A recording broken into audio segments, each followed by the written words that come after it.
శ్రీ రామకృష్ణ ప్రభ ఛానల్ను చూడండి, మాసపత్రికను చదవండి. రామకృష్ణ ప్రభ యూట్యూబ్ ఛానల్ వీక్షకులకి స్వాగతం, నమస్కారం. శ్రీరామచంద్రుడి దగ్గర 2 పుస్తకాలు ఉండేవిట. ఆంజనేయ స్వామి ఒకసారి వాటిని చూసి, స్వామి ఏమిటా 2 పుస్తకాలు అని అడిగాట. అడిగితే, ఇవి నా భక్తులకి సంబంధించినటువంటి పుస్తకాలు అని, ఈ పుస్తకం నా ఎడల భక్తి ఉన్నటువంటి, నా ఎడల ప్రేమ ఉన్నటువంటి భక్తుల యొక్క జాబితా. అంటే గబగబా ఆంజనేయ స్వామి ఆ పుస్తకం తీసుకుని, స్వామి ఇమ్మని ఆ పుస్తకం తీసుకుని దాంట్లో వెతికేట, వరుసగా పేర్లన్నీ వెతుకుతున్నాడు. తన పేరు ఎక్కడా లేదుట. ఆశ్చర్యపోయాడు. నిరంతరం రామనామం చేసేటటువంటి వాడు కదా, ఇదేమిటి నా పేరు అందులో లేదు అని చెప్పి చాలా ఆశ్చర్యపోయాడు. ఆశ్చర్యపోయి, ఏమిటి స్వామి, నాకన్నా మిమ్మల్ని ఎక్కువగా ప్రేమించే భజించేటటువంటి భక్తులు ఉన్నారా, నా పేరు ఏమిటి ఇందులో లేదని అడిగాట. అడిగితే శ్రీరామచంద్రుడు ఆ 2వ పుస్తకం ఇచ్చి చూడమన్నట్టు. ఆ 2వ పుస్తకం తీసి చూస్తే అందులో ఈ పుస్తకం ఏమిటి, ఇది నేను ప్రేమించే వారి యొక్క లిస్టు. శ్రీరామచంద్రుడు చెప్పాడు, అదేమో నన్ను ప్రేమించేవారు, నన్ను భజించేవారి యొక్క లిస్టు. ఈ 2వ పుస్తకం ఏమిటంటే నేను ప్రేమించేటటువంటి వారి యొక్క లిస్ట్ ఇది. అందులో పుస్తకం తీసి చూడంగానే మొట్టమొదటి పేరు ఆంజనేయ స్వామిదే ఉందిట. అంటే సహజంగా ఏమిటంటే, మనం ఎంతో భక్తితో భగవంతుడిని ఏదో ప్రేమిస్తున్నామని అనుకుంటాం. అది ఎంత గాఢంగా అనేది మనకి, అది భగవంతుడు మనని ప్రేమించేంత గాఢంగా ఉండాలన్నమాట.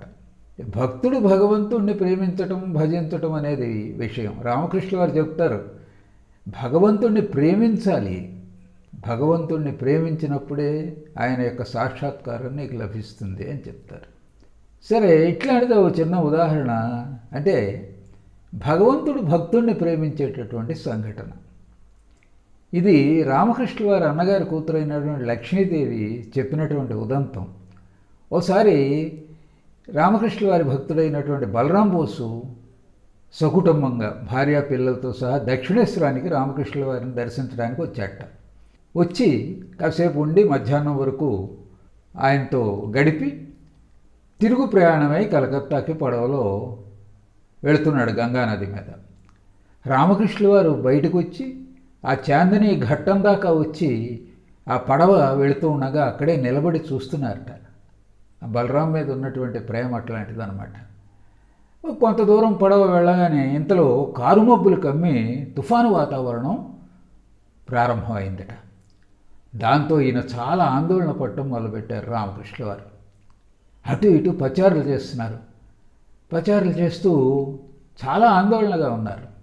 ఆ పడవ ఇంకా కొంత దూరం వెళ్ళింది. ఆయన అంటున్నట్ట చుట్టూ ఉన్న వాళ్ళతో, ఏం జరుగుతుంది ఇప్పుడు, ఏమిటి ఆ నిరర్ధకమైనటువంటి దురదృష్టవంతుడైన ఆ సాధువుని చూడటానికి పోయాడు, ఇట్లా అనవసరంగా ప్రాణాలు కోల్పోయాడని జనం చెప్పుకుంటారేమో, ఏమవుతుంది ఇప్పుడు బలరాం కుటుంబానికి అని చాలా ఆందోళన చెందుతూ అటు ఇటు తిరుగుతున్నారట.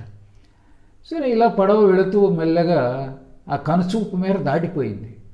ఆ తర్వాత ఆయన ఏం చేసేది లేక గదిలోకి వచ్చి, గదిలోనూ కూడా అస్థిమితంగా అటు ఇటు తిరుగుతూ, ఏమవుతుంది అమ్మా, నాకు చెడ్డ పేరు తెస్తావా అని చెప్పి ఆ కాళికాదేవిని, ఆ భవతారిణిని ప్రార్థిస్తున్నారట.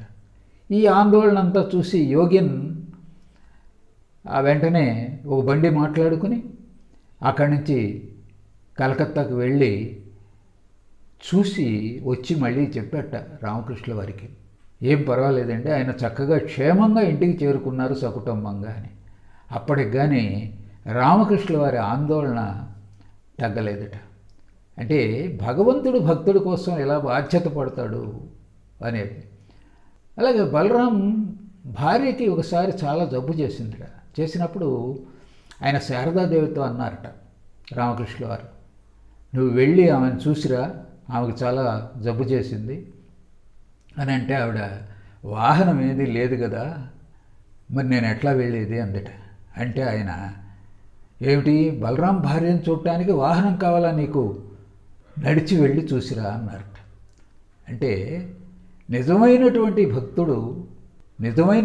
భక్తుని ఎడల భగవంతుడి యొక్క ప్రేమ ఎలా ఉంటుంది అని చెప్పుకోవడానికి మనం ఈ ఉదంతం చెప్పుకున్నాం అన్నమాట. అందుకని భగవంతుడంటే ఉండవలసింది ఏమిటంటే భయం కాదు, ప్రేమ. భగవంతుడు నావాడు, నా సొంతం. మన భార్యాబిడ్డల్ని, బంధువుల్ని ఎలా ప్రేమిస్తామో అంతకు 1000 రెట్లుగా భగవంతుడిని ప్రేమించగలిగినప్పుడు భగవంతుడు నిరంతరము కూడా మనని కాపాడుతూనే ఉంటాడు. మనం అలాంటి ప్రేమని భగవంతుడి మీద పెంచుకోవడానికి ప్రయత్నం చేద్దాం. నమస్కారం.